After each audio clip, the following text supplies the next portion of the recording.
on a entendu le Premier ministre Netanyahou à la tribune de l'ONU dire que la menace iranienne était devant nous et derrière nous. Or, on a assisté à une sorte de retour de l'Iran dans la communauté internationale par les États-Unis, par l'Europe. Il n'y a plus de sanctions. Israël est le seul pays aujourd'hui encore à contester une légitimité de l'Iran.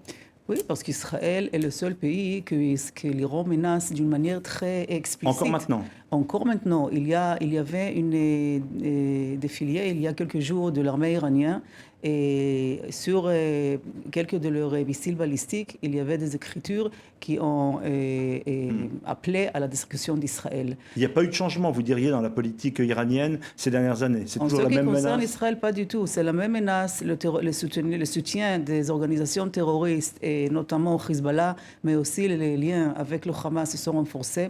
La dernière année, il y a toujours les déclarations qui sont tellement hostiles quand il s'agit d'Israël. Et le comportement d'Iran au Moyen-Orient, on peut encore une fois lire l'article de Saïd Hariri dans le New York Times il y a quelques jours, le comportement, la politique iranienne. Donc Obama s'est trompé en faisant confiance aux Iraniens.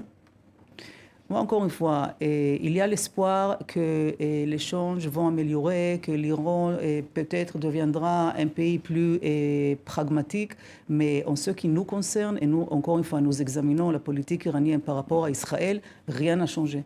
Même dans les premiers mois de l'application de l'accord sur le nucléaire.